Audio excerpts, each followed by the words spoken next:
program that was designed to use volunteerism to create programs and improve quality of life.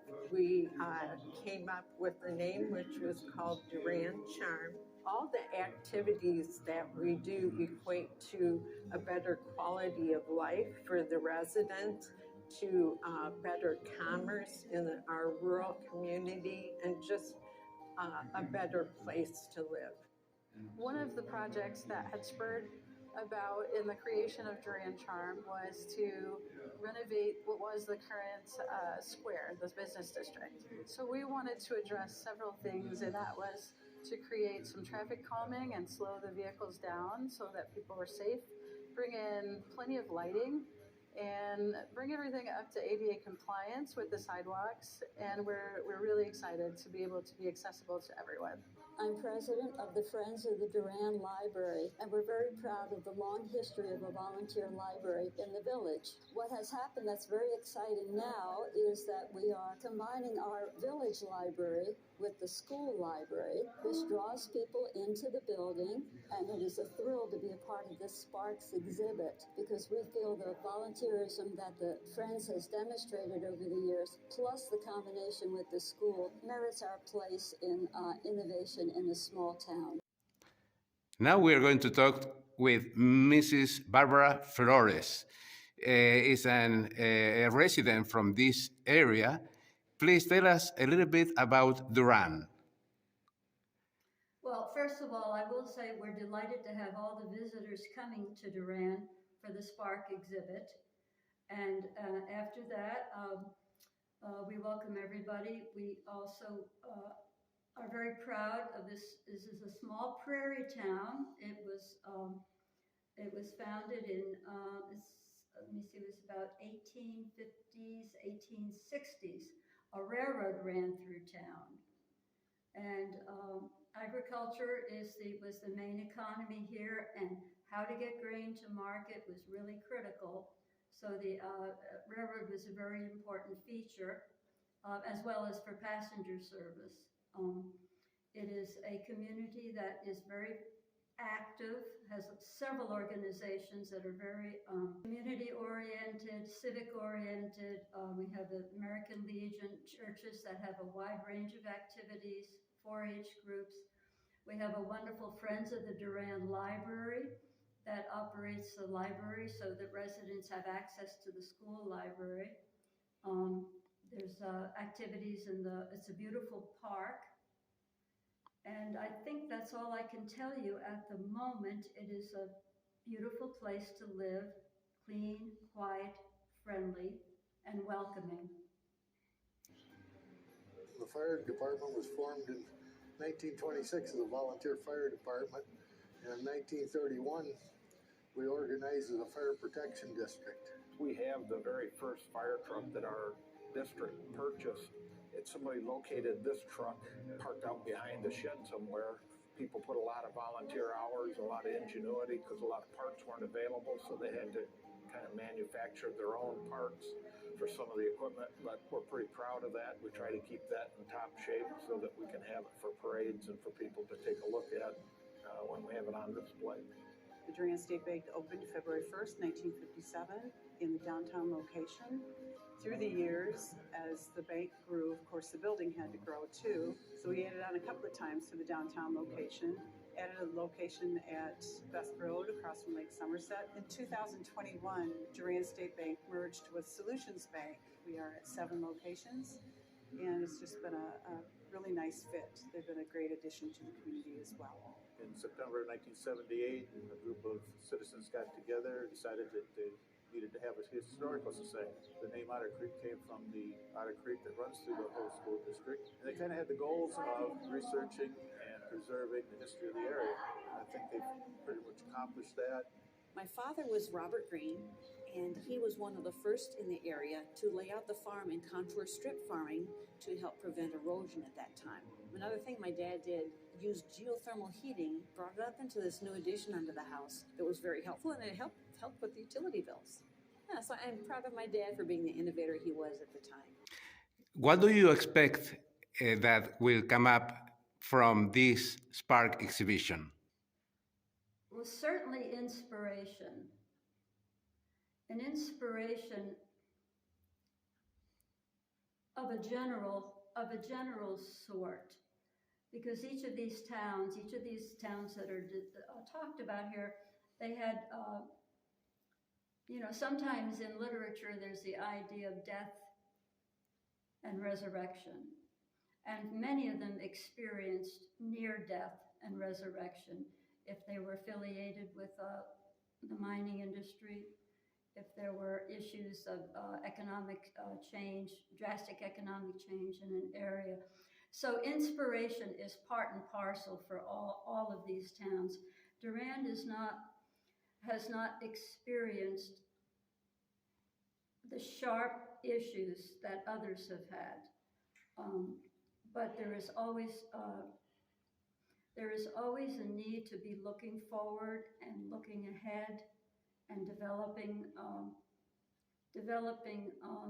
communities that are strong.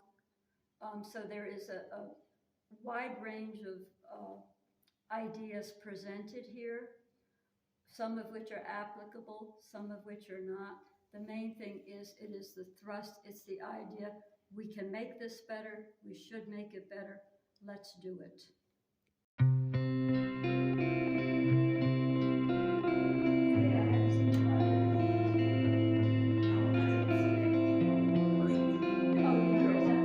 Okay, great, thank you.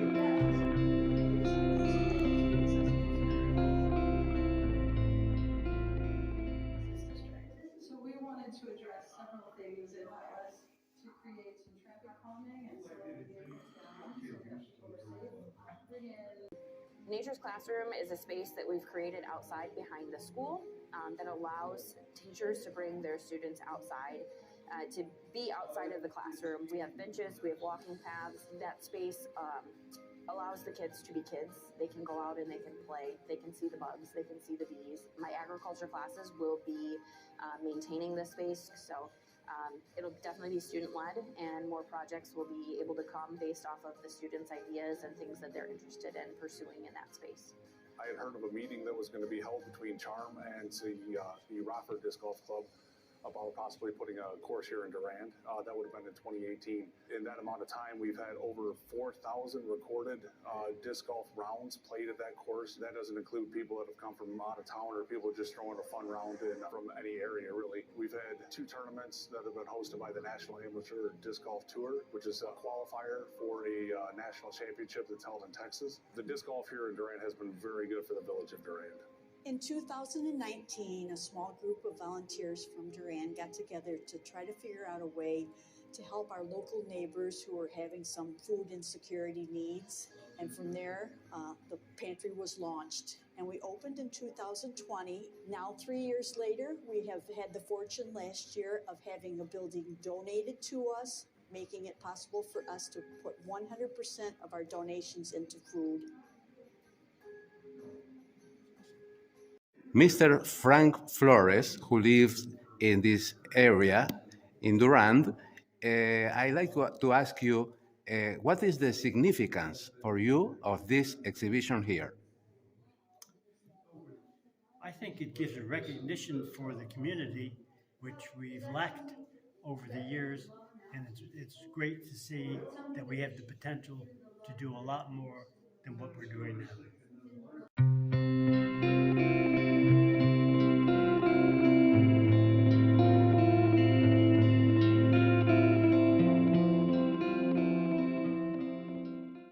But it does show the success stories, but all of us have driven through and seen places, small towns, that didn't make it. And so the question then becomes, what happened to small towns? And what have they done over the years? We're going to spend time covering that transport history, which was the point of the dissertation. So with which in one way it isn't surprising. Anybody who studied the Illinois and Michigan Canal knows when that was opened, suddenly it made it easy for Illinois, comparatively speaking, easy for Illinois farmers to have their grain go to Chicago and on through the Great Lakes all the way to New York and on to Europe. And so actually the Board of Trade building in Chicago and the Board of Trade agency started in 1848. And that meant at that point, farmers across the state of Illinois, any of those darker shades, they were no longer producing food just for the local town or for the people up and down the road. It already was commercial. So right away, even then, notice how soon after Durand was formed, the livelihoods around here were being influenced by corn prices set some other place. So you already were subject to those influences. The Midwest had become a reality. It was a reality that was largely agricultural, studded by villages or towns in transition that are rapidly becoming towns or cities, or with the vagaries of settlement and railroad construction, stagnant. Look at your exhibit over here, which again, you got to look at. They're saying exactly the same thing. It should be an engaged, allied, harmonious on those most vitally concerned, to have those places of innovation that are described in detail, about a dozen or 15 of them over in the exhibit. When your husband is sick and in the hospital, is the merchant in Chicago or the merchant in Dixon or the merchant in Rockford going to come and visit you when you're tending your husband in the hospital? No. The only one that'll care is the person running the local clothing shop. So support that local merchant. If something happens, anything else happens, and they would go through a list. Does that local businessman care about you? Yeah. Do those people in Dixon or Sterling or Rockford or Chicago care about you? Not really. They just want your money. So if you want to have something like this, you trade at home. You got to make the choice. You got to trade at home because those are the people that care about you. I could go on and on and on reading those, and that was so repetitive. Related to the expanded mobility that started then, have continued and grown for 100 years, needing the stories of innovation that are told over there. There's some other things, but the fact that people wouldn't have to stay in small towns, you had to have something that would work there. You had to work at it rather than just let things sort of happen. Small towns still are facing the same challenges thrust on them by the expanded range of life, population changes, the consolidations and relocations of industries made possible by the ease of trucking. Some towns have succeeded in the example shown here, but many are hurting. Some because of a lack of sparks, but some even when some people are trying to be sparks.